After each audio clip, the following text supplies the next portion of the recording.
Indian ചരിത്രത്തിലെ ഒരു നിർണായക വ്യക്തിത്വത്തെക്കുറിച്ചാണ് നമ്മളിന്ന് സംസാരിക്കുന്നത്.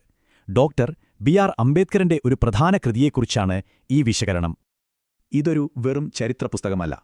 അദ്ദേഹത്തിന്റെ വാക്കുകൾക്കിന്നും ഒരുപക്ഷേ എന്നത്തേക്കാളും പ്രസക്തിയുണ്ട്. അദ്ദേഹം ഭരണഘടനാശില്പി മാത്രമായിരുന്നില്ല, മറിച്ച് സാമൂഹ്യനീതിക്ക് വേണ്ടി പോരാടിയ ഒരു യഥാർത്ഥ ദീർഘദർശി കൂടിയായിരുന്നു. അദ്ദേഹത്തിന്റെ തത്വം വളരെ ലളിതമായിരുന്നു. സാമൂഹിക ജനാധിപത്യമില്ലെങ്കിൽ രാഷ്ട്രീയ ജനാധിപത്യത്തിന് നിലനിൽപ്പില്ല.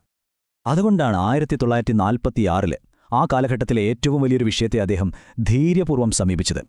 ഒന്നാലോചിച്ചു നോക്കൂ, ഗാന്ധിയും ജിന്നയും ഒരുപോലെ ആധികാരികമായി കണ്ട ഒരു പുസ്തകം. അതാണ് ഇതിന്റെ മൂല്യം. വിഭജനമെന്ന സങ്കീർണമായ പ്രശ്നത്തെ അഭിമുഖീകരിക്കുന്ന സാധാരണ ഇന്ത്യക്കാർക്ക് വേണ്ടിയാണ് അദ്ദേഹം ഇതെഴുതിയത്.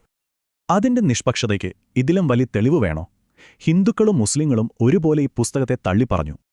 ആരെങ്കിലും മുറിവേൽപ്പിക്കുമോ എന്ന് ഭയന്ന് അദ്ദേഹം സത്യം പറയാതിരുന്നില്ല. ബൗദ്ധിക സത്യസന്ധതയായിരുന്നു അദ്ദേഹത്തിന് പ്രധാനം. അതുകൊണ്ടുതന്നെ ഈ പുസ്തകത്തിന്റെ ലക്ഷ്യം ആരെയെങ്കിലും മാറ്റുക എന്നതായിരുന്നില്ല, മറിച്ച് കാര്യങ്ങൾ വിശദീകരിക്കുക എന്നതായിരുന്നു. പക്ഷേ ഇതൊരു രാഷ്ട്രീയ സംഭവം മാത്രം വിവരിക്കുന്നൊരു പുസ്തകമല്ല.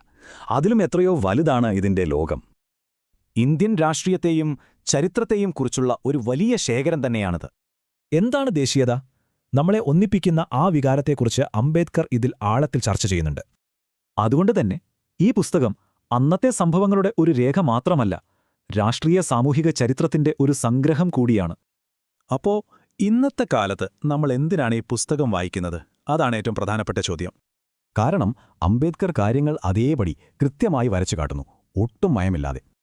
പാകിസ്ഥാൻ വേണോ വേണ്ടയോ, ഈ വലിയ ചോദ്യത്തെ നേരിടാൻ അദ്ദേഹം നമ്മളെ നിർബന്ധിതരാക്കുന്നു. അതുകൊണ്ട് അംബേദ്കറിന്റെ വാക്കുകളിൽ ഓരോ ഇന്ത്യക്കാരനും വായിച്ചിരിക്കേണ്ട ഒന്നാണിത്.